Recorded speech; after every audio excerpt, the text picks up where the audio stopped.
The wounded trapper collapsed against Francis Rodriguez's cabin door just as the first winter storm of the season began to howl through the Montana territory. Blood seeped through his torn buckskin jacket, and clutched against his chest was a bundle that moved with the faint stirring of new life. Frances had been preparing for another lonely evening when she heard the desperate scratching at her door, weak and irregular, like a dying animal seeking shelter. When she opened the door, the man fell forward into her small cabin, his weathered face pale as winter sky. The bundle in his arms revealed itself to be an infant, perhaps 2 months old, wrapped in a tattered wool blanket that had once been white. The child's cries were thin and desperate, the sound of hunger that had gone too long unanswered. Frances knelt beside the stranger, her hands trembling as she assessed his wounds. A deep gash ran along his left side, and his breathing came in shallow, painful gasps. His dark eyes flickered open, meeting hers with an intensity that spoke of urgent need. "The baby," he whispered, his voice barely audible above the wind rattling her windows. "Please, his mother. She didn't make it through the birth. I've been trying to keep him alive, but I don't know how much longer." His words trailed off as consciousness began to slip away. Frances looked down at the infant, whose tiny fist had worked free from the blanket. The child's skin had the translucent quality of the very young, but she could see the sharp outline of ribs beneath, the sunken cheeks that spoke of inadequate nourishment. Without hesitation, she lifted the baby from the unconscious man's arms. The child latched onto her finger with surprising strength, and Frances felt something shift deep within her chest. She had been alone in this cabin for 3 years, ever since her husband had died in a mining accident, leaving her with nothing but grief in the small homestead they had carved from the wilderness. The silence had become her companion, broken only by the sounds of wind and wildlife. Now suddenly, her world was filled with the urgent needs of two vulnerable souls. Before we see how this ends, tell us where you're watching from and hype this video in the comments. Frances carried the infant to her bedroom and carefully arranged pillows to create a safe space for him on her bed. The baby's cries had grown weaker, more desperate, and she knew what she had to do. Her own body had not forgotten the rhythms of motherhood, though it had been years since she had nursed her own child, lost to fever when he was barely walking. With gentle hands, she positioned the infant and felt the familiar sensation as he began to feed. The relief was immediate.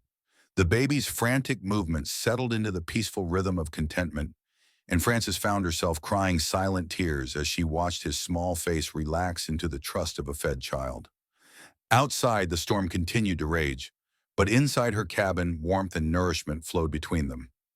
She returned to the wounded man, who remained unconscious on her floor.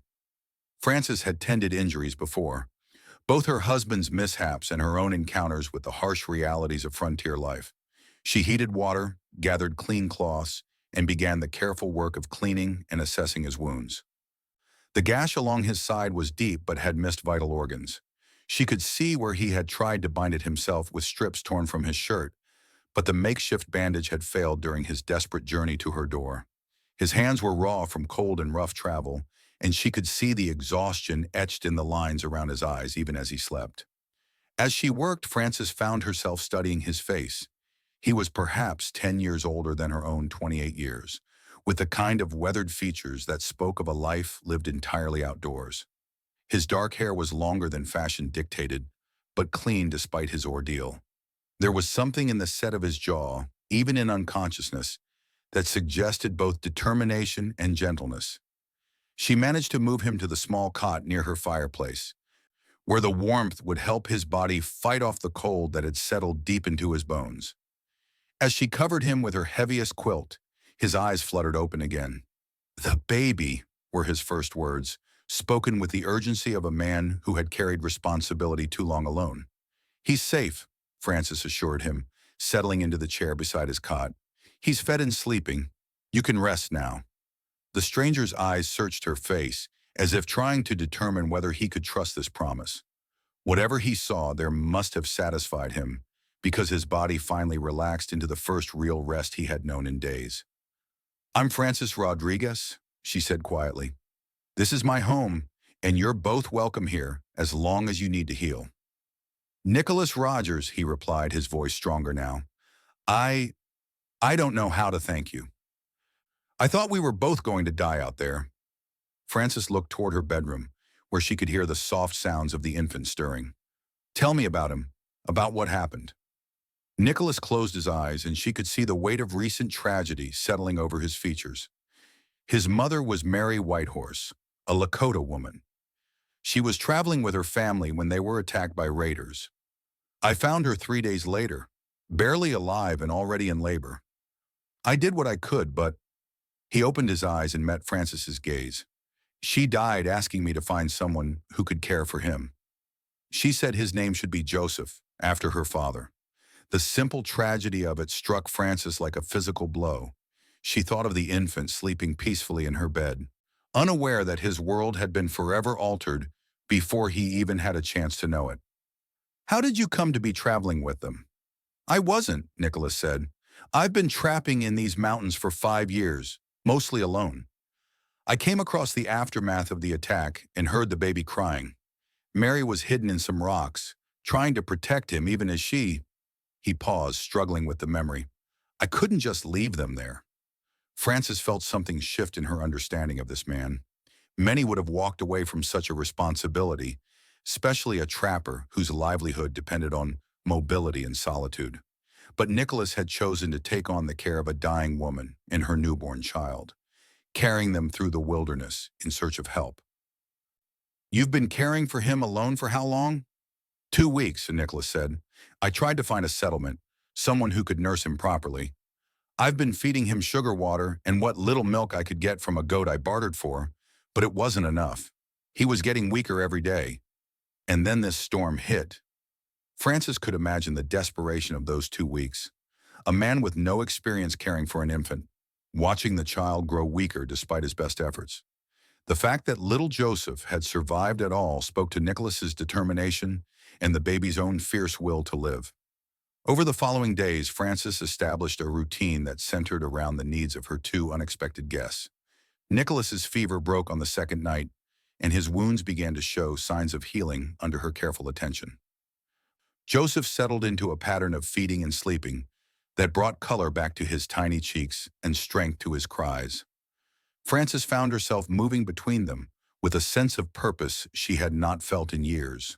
The silence that had been her companion was replaced by the sounds of recovery, the soft murmurs of a healing man, and the contented sighs of a well-fed infant. Her small cabin, which had felt too large and empty for one person, now seemed perfectly sized for three. Nicholas proved to be a considerate patient and guest. Despite his weakness, he insisted on helping with whatever tasks he could manage from his cot. He whittled small toys for Joseph, carved new handles for Frances's worn kitchen tools, and mended the leather hinges on her cabin door that had been giving her trouble for months. You don't need to earn your keep, Frances told him one morning, as she found him carefully stitching a tear in one of her quilts. You're welcome here. Nicholas looked up from his work, his dark eyes serious. I've never been comfortable taking charity, he said, especially not from someone who's already given so much.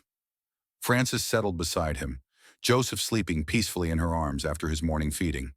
It's not charity when it benefits both parties, she said. I haven't felt this useful in years. The admission surprised them both. Frances had not meant to reveal so much about her own loneliness, but something about Nicholas's quiet presence made her want to share the truth of her solitary existence. How long have you been alone here? Nicholas asked gently. 3 years. My husband died in a cave in at the copper mine. We had been planning to start a family, but she looked down at Joseph, whose small hand had wrapped around her finger. I suppose plans don't always unfold the way we expect them to. Nicholas set aside his mending and studied her face. You're a natural mother, he said. Joseph has thrived under your care in ways I never could have managed. The compliment warmed Frances more than she cared to admit. She had wondered during the long, lonely years if she would remember how to care for a child, if the instincts would return when needed. Joseph's contentment and growing strength were proof that some knowledge lived deeper than conscious memory. What will you do when you're healed? She asked, though she was not sure she wanted to hear the answer. Nicholas was quiet for a long moment. I've been thinking about that, he said finally. My trapping routes take me away for months at a time. It's no life for a baby, especially one who needs the kind of care you've been providing. Frances felt her heart begin to beat faster, though she tried to keep her expression neutral. What are you suggesting? I know it's a lot to ask, Nicholas said, his voice careful and measured. But would you consider keeping Joseph with you? I could provide for both of you, bring supplies and money from my trapping. He would have a real home, a mother who loves him. The offer hung in the air between them, loaded with possibilities that Frances had not dared to imagine. She looked down at the sleeping infant, whose presence had already become as essential to her daily rhythm as breathing. And what about you? She asked quietly. Where would you go? Nicholas's expression grew uncertain. I hadn't thought that far ahead. I suppose I would continue trapping, maybe build a small cabin nearby so I could visit, help with anything you needed. Frances could hear the loneliness in his carefully practical words, the same isolation that had marked her own life for so long. That seems like a lonely existence for all of us, she said. The conversation was interrupted by the sound of horses approaching through the snow. Frances moved to the window and saw 3 riders making their way toward her cabin, their faces grim beneath ice-crusted hats. She recognized one of them as Richard Brown, a man from the nearest settlement who had a reputation for causing trouble. We're looking for a half-breed baby and the man who took him, Richard called out as he dismounted near her door. We've been tracking them for days. Frances felt Nicholas tense behind her, and she instinctively moved to place herself between the door and the cot where he lay. I don't know what you're talking about, she called back. Don't lie to us, woman, Richard replied harshly. We know they came this way. The baby belongs with his own kind, and the man who took him needs to answer for his crimes. Frances opened the door just wide enough to step outside, pulling her shawl tight against the cold. What crimes? What are you talking about? He murdered that Indian woman and stole her baby, said one of the other men, whose name Frances remembered as Justin Ortiz.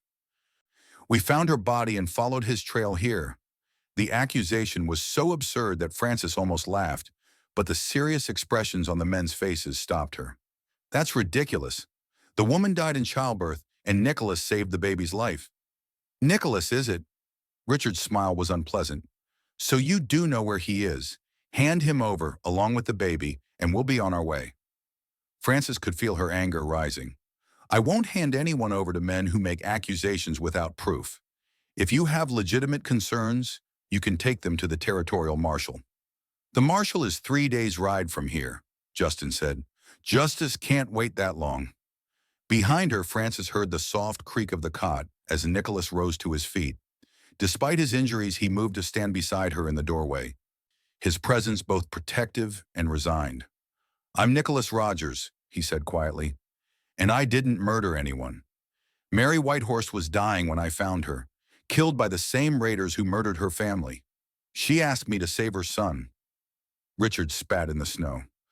The word of a squaw man doesn't carry much weight around here. We know what really happened. Frances felt Nicholas's hand touch her shoulder, a gentle pressure that spoke of gratitude and farewell. She realized he was preparing to go with these men, to sacrifice himself to protect her and Joseph from whatever violence they might bring. No, she said firmly, surprising herself with the strength in her voice. You're not taking him anywhere. The 3 men exchanged glances, clearly not expecting resistance from a lone woman. Ma'am, Richard said with mock politeness, this doesn't concern you. Step aside. It concerns me completely, Frances replied. This is my property, and these are my guests. If you want to remove them, you'll have to go through me. Justin laughed harshly. 1 woman against 3 armed men?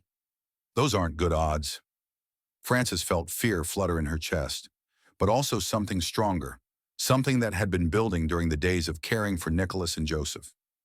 Maybe not, she said, but I'm not alone. She stepped back into the cabin and emerged with her husband's rifle, which she had kept cleaned and loaded for protection during her years of solitude. The weapon felt heavy but familiar in her hands, and she saw the men's expressions change as they realized she knew how to use it. Now the odds are a little more even, she said calmly. I suggest you leave my property before someone gets hurt. The standoff stretched taut as a bowstring, with Frances holding the rifle steady despite the trembling that had begun in her hands. Nicholas stood beside her, unarmed but radiating a quiet strength that seemed to bolster her resolve. From inside the cabin came the soft sound of Joseph stirring, a reminder of what they were protecting. "You're making a mistake, lady," Richard said, his hand moving toward the pistol at his hip. "We're trying to help you. That man is dangerous, and the baby doesn't belong with whites. The baby belongs with people who love him," Francis replied, "and Nicholas has done nothing but try to save a child's life. If that makes him dangerous in your eyes, then I question your definition of the word." She could see the calculation in Richard's eyes, the weighing of risks and rewards. 3 armed men should have been able to overwhelm 1 woman and an injured man, but Francis's steady aim and obvious competence with the rifle had changed the dynamic of the confrontation. "This isn't over," Richard said finally, swinging back up onto his horse. "We'll be back with more men and proper authority. You can't protect them forever." As the 3 riders disappeared into the swirling snow, Frances felt her knees go weak with relief and delayed fear. Nicholas gently took the rifle from her shaking hands and guided her back into the warmth of the cabin. "Thank you," he said quietly.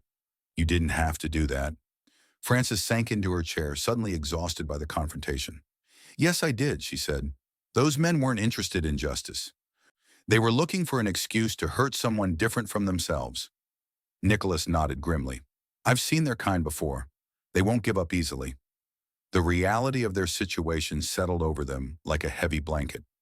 Richard and his companions would return, probably with more men, and possibly with some form of legal authority, however questionable. Francis's small cabin, which had been a refuge, now felt like a trap. "We need to leave," Nicholas said, voicing what they both knew. "All of us. They'll be back, and next time they won't be deterred by 1 rifle." Frances looked around her small home, at the furniture her husband had built, the quilts she had sewn during long winter evenings, the small garden plot visible through the window where she had grown vegetables to sustain herself through the isolation. The thought of leaving felt like losing another piece of her heart. "Where would we go?" she asked. Nicholas was quiet for a moment, clearly thinking through their limited options. "I know of a place," he said finally. "A valley about 2 days' ride north of here, hidden in the mountains. There's good water, game, and shelter. It's isolated enough that men like Richard wouldn't easily find us." Frances felt a chill that had nothing to do with the weather. "You're talking about starting over completely, leaving everything behind." "I'm talking about staying alive," Nicholas replied gently, "and staying together." The last words hung in the air between them, loaded with implications that neither had yet dared to fully examine. Frances looked toward her bedroom, where Joseph slept peacefully, unaware that his presence had already changed the course of 2 adult lives. "Together," she repeated softly.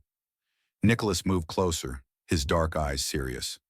"Frances, I know this isn't how anyone plans their life, but these past few days, watching you care for Joseph, seeing how you've made us both feel welcome and safe, I can't imagine going back to the way things were before." Frances felt her heart begin to race. "What are you saying?" "I'm saying that if you'll have us, Joseph and I would like to stay with you. Not just until the danger passes, but permanently.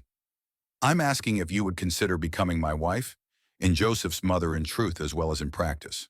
The proposal struck Frances like lightning, illuminating possibilities she had not dared to imagine even as they had been growing in her heart. She looked at this man who had stumbled into her life carrying an orphaned infant, who had shown such dedication to a child not his own, who had stood beside her against armed men despite his own injuries. "Nicholas," she began, then stopped, overwhelmed by the magnitude of what he was offering and what it would mean. "I know it's sudden," he said quickly. "I know we barely know each other in the conventional sense. But these circumstances have shown me things about your character that I might have taken months to discover otherwise. You're brave, compassionate, strong, and loving. You've given Joseph life itself, and you've given me something I didn't know I was missing." Frances felt tears beginning to form in her eyes. "What's that?" "A home," Nicholas said simply. "A family. A reason to build something instead of just surviving day to day." She thought of the years of loneliness, the silence that had been her only companion, the dreams she had buried with her husband. Then she thought of the past few days, the sense of purpose and connection that had filled her small cabin, the way Nicholas's presence had made her feel both protected and valued. "I need to think," she said finally. "This affects Joseph's future as much as ours." Nicholas nodded, understanding in his expression. "Of course, but Francis, we don't have much time. Richard and his men will return, possibly as early as tomorrow. Whatever we decide, we need to be ready to leave at first light." The practical reality of their situation pressed against the emotional weight of his proposal. Frances realized that whether she married Nicholas or not, she could not abandon Joseph to the mercy of men who saw him as less than human because of his mixed heritage. And she could not let Nicholas face their persecution alone. "If we leave together," she said carefully, "people will assume we're married anyway." "I would never compromise your reputation that way," Nicholas replied firmly. "If we travel together, it will be as husband and wife in truth, with all the respect and protection that offers you." Frances rose and walked to the window, looking out at the snow-covered landscape that had been her world for 3 years. Soon it would just be a memory, whether she chose to leave with Nicholas or was forced to flee alone. The thought of facing the unknown wilderness by herself, even with Joseph, terrified her more than she wanted to admit. "There's something I need to tell you," she said without turning around, "about why I've been alone here and why the thought of starting over frightens me so much." Nicholas waited quietly, giving her space to find the words. "My husband and I, we tried for years to have children. When I finally became pregnant, I was so happy I could barely contain myself. But I lost the baby in the 7th month, and the doctor said I probably couldn't carry another child to term." Frances's voice grew quiet. "When my husband died, I thought that was the end of any hope of having a family." She turned to face Nicholas, her eyes bright with unshed tears. "These past few days with Joseph, feeling like a mother again, it's been wonderful and terrifying at the same time. What if I fail him? What if I'm not enough?" Nicholas crossed the room and took her hands in his. "Frances, I've watched you with Joseph. You're not failing him, you're saving him. And as for not being enough," he paused, his thumbs brushing across her knuckles, "I think we're both stronger together than either of us has been alone." Frances looked into his eyes and saw not just desire or convenience, but genuine care and respect.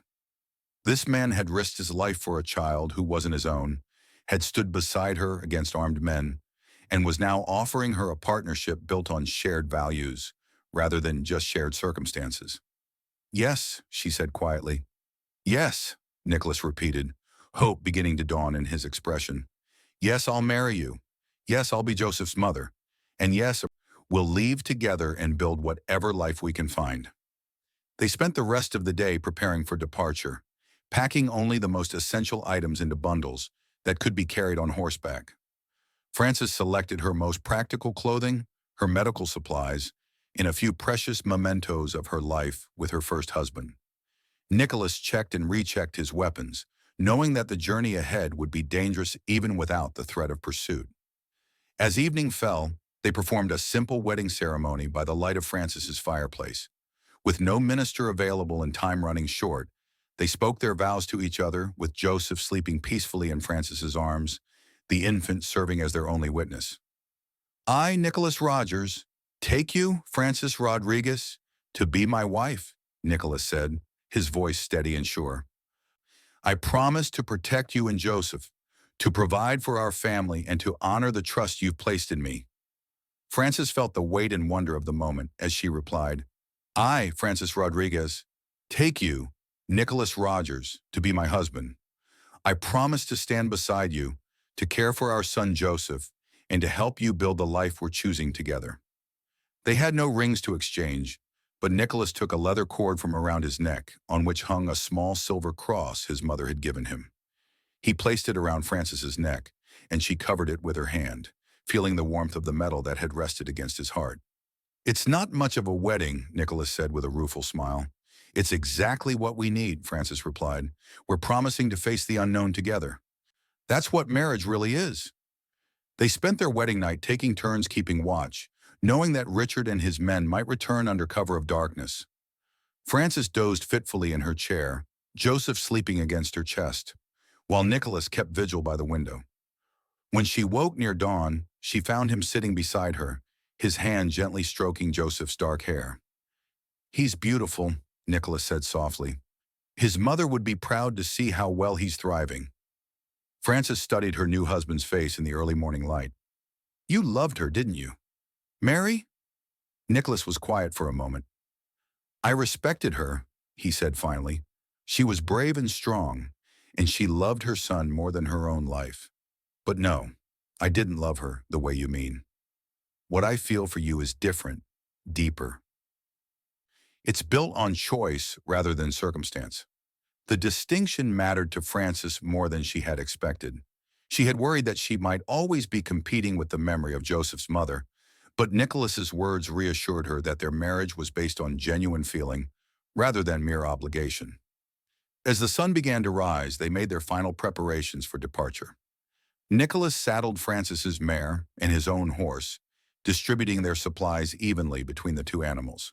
Frances bundled Joseph warmly and secured him in a sling across her chest, where he could stay warm and she could feed him as needed during the journey. Just as they were ready to leave, they heard the sound of approaching horses. Through the window, Frances could see Richard returning with 5 other men, their faces grim with purpose. One of them wore a badge that glinted in the morning sunlight. "They brought the law," Nicholas said quietly.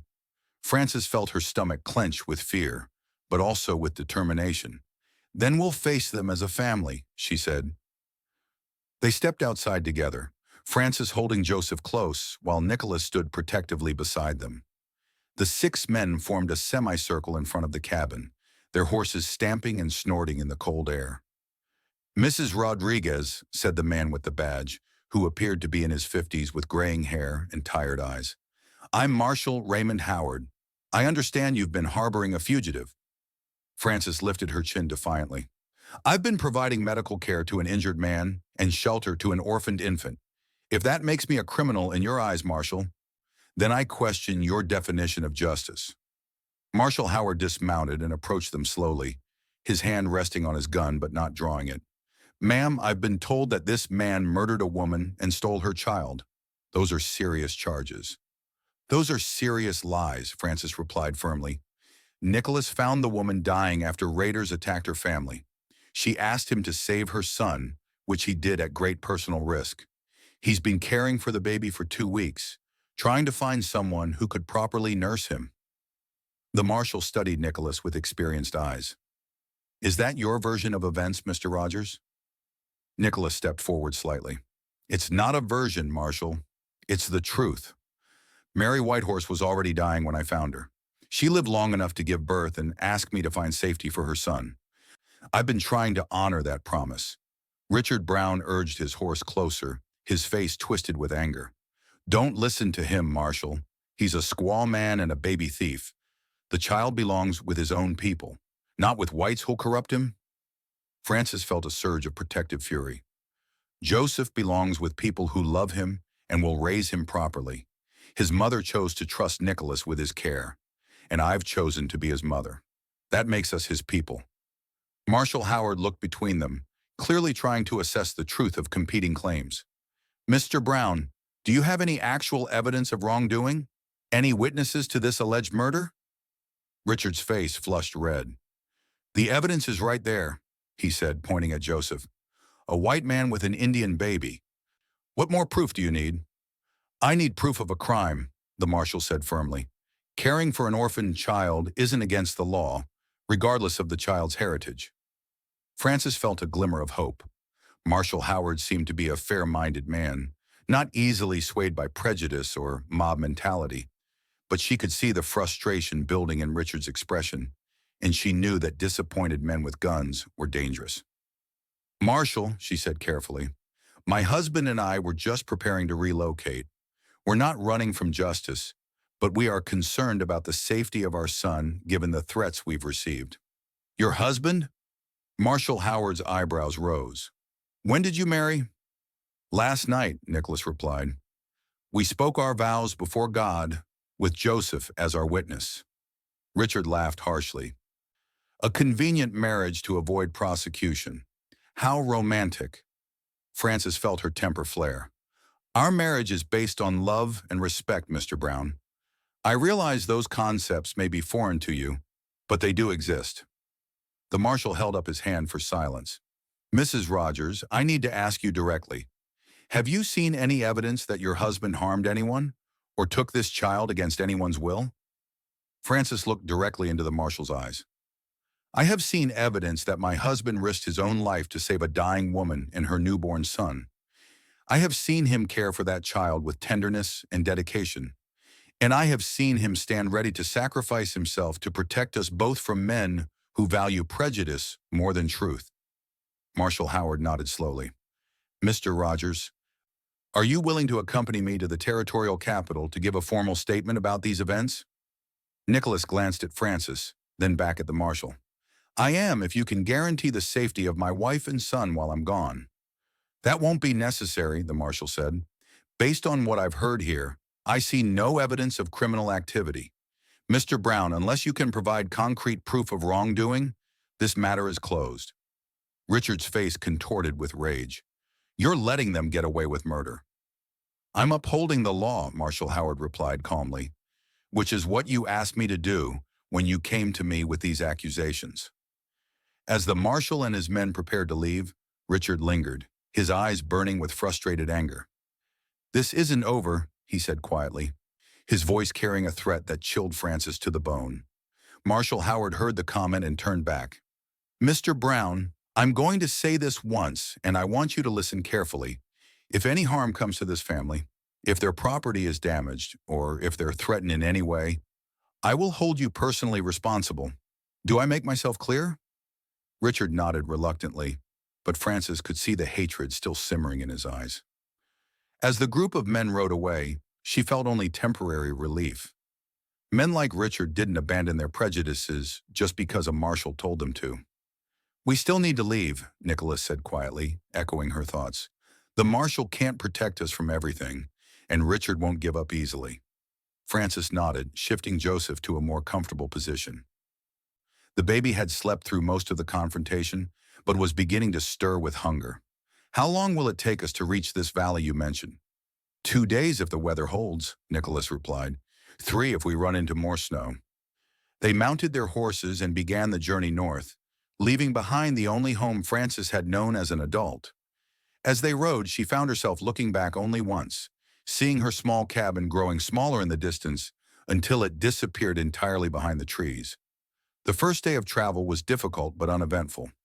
Joseph adapted well to being carried in the sling, sleeping for long stretches and nursing when they stopped to rest the horses. Nicholas proved to be an attentive traveling companion, constantly checking on Frances's comfort and Joseph's needs. As evening approached, they made camp in a sheltered grove of pine trees.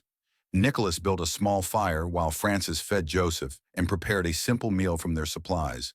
The domestic routine felt both strange and natural, as if they had been a family for years rather than hours. Do you regret it? Nicholas asked as they sat by the fire. Joseph sleeping peacefully in Frances's arms. Regret what? Leaving everything behind, marrying a stranger, taking on responsibilities that aren't really yours. Frances considered the question seriously. I regret that we were forced to leave by hatred and ignorance, she said finally. But I don't regret the choices I made. Joseph is my son now, in every way that matters. And you, she paused, searching for the right words. You're not a stranger anymore, Nicholas. You're my husband, and I'm proud to be your wife.